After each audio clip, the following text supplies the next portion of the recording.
Do you know what I like?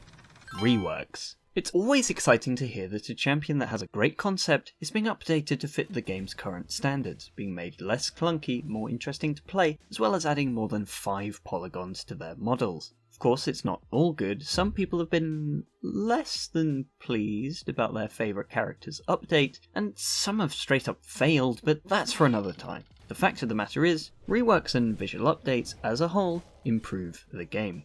That's the whole point. It's been especially exciting to see that Riot have really kicked the rework game into overdrive over the past couple of years, with multiple teams ready to take a stab at changing that old janky clunkfest into a functional fun champion. We've seen old classics transformed, like Galio and Urgot, that if you ask me a few years ago I'd say they would just keep getting ignored until the end of civilization as we know it. League's roster is looking newer and fresher now than ever before, but there is a looming threat on the horizon. All of this comes at a price. We are running out of garbage champions. Okay, that probably doesn't seem like much of a problem to you, and maybe it's not. Maybe you love the new flashy animations, the 50 voice lines for placing a ward. I do too. Some definitely more than others, but for the most part they're pretty good. Even so, I hope at least a few of you, have become quite fond of those characters that have somehow dragged themselves through years and years of League without any significant ability changes. Let's take a step back. What do I mean by garbage anyway? In this case, garbage does not necessarily mean bad in the current meta. A lot of those that I would consider garbage are pretty decent, like Morgana, Malphite, or Cho'Gath for example. Wait, Cho'Gath? Suki. What? What is it? Sorry, bad day. You're making a video that will become outdated again. Hey, come on, not for a while. I've got at least a year before. You remember what happened last time, don't you? Our favourite Void Terror is in a bit of a bad spot right now.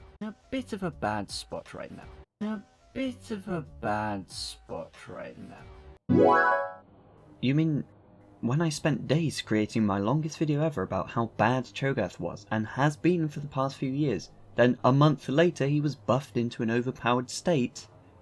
Yeah, I remember that.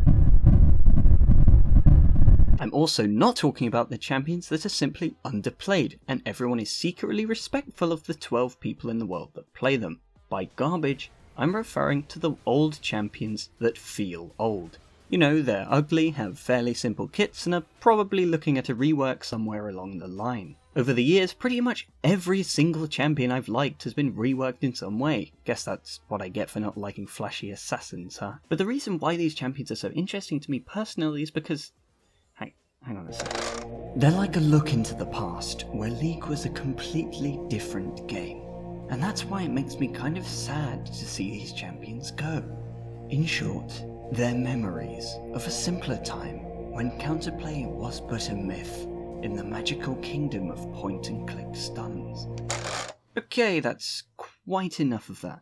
Should have thrown that thing away ages ago. So why am I trying to get you to care about these guys? Nobody else does, and we're not all suckers for nostalgia. I don't know about you, but there's a certain joy in playing these characters that it's impossible to get with anyone else. Something feels so wrong yet so right about being up against a Riven or Yasuo with more games under their belts than stars in the observable universe, and killing them with some shit like Nunu. It feels like I went against the game. Surely there is no way I should be allowed to kill such a mobile, mechanical champion with someone so brain-dead and point-and-click as Nunu. It's hilarious.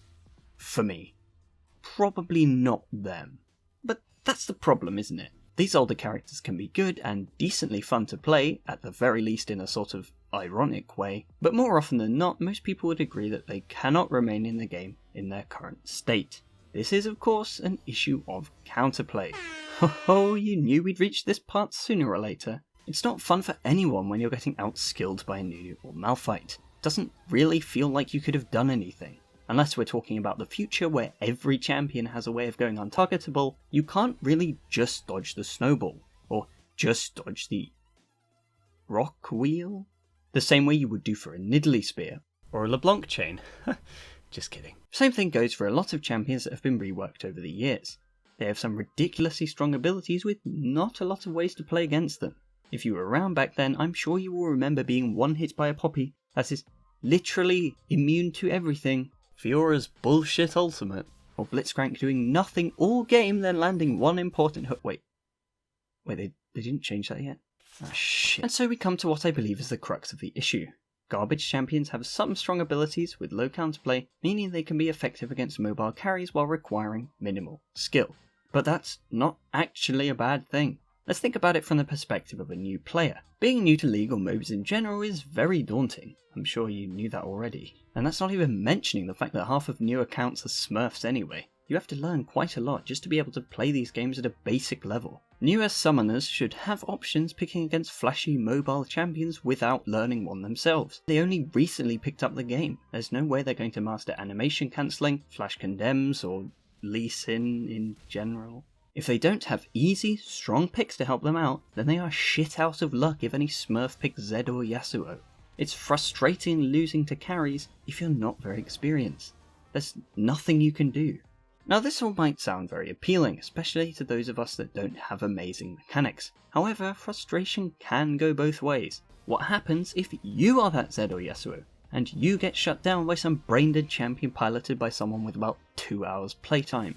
Even if you're not a fan of the cool, one-trickable champions, you have to feel for them somewhat. The easy champions should not be too effective, or else it risks alienating the players that take the time into learning the harder ones. If you spend 1,000 hours playing and learning all the ins and outs of Jace's kit, then get button mashed by a Nunu, you'll probably start to wonder why even bother, and then go play a game that actually rewards player skill, such as Minesweeper. Garbage champions do need to be changed. They are, in general, not fun to play against, and for most people, not fun to play as. They may be simple and effective for new players, but they can still be both those things after a rework, except with a nice dose of healthy gameplay sauce. Hopefully. So my fellow garbage aficionados, play those champions. There's not many left, and fairly soon you might not get the chance ever again. As I say, maybe that doesn't bother you. It doesn't have to. Just because you can't do something anymore doesn't mean you should have. But what happens when all of the old champions are finally completely updated? And at the current rate, I don't feel like that's very far away. When every single champion has the Riot-approved standards of art, gameplay and counterplay. What will be there to remind us of how far League of Legends has come? No, not the cursor. Maybe those modern standards will change, and the process of refining and reworking will begin all over again. The future is uncertain, but I think I know one thing for sure. We will always have Udyr, because he's never going to get that visual update. You'll probably still have to pay for that one.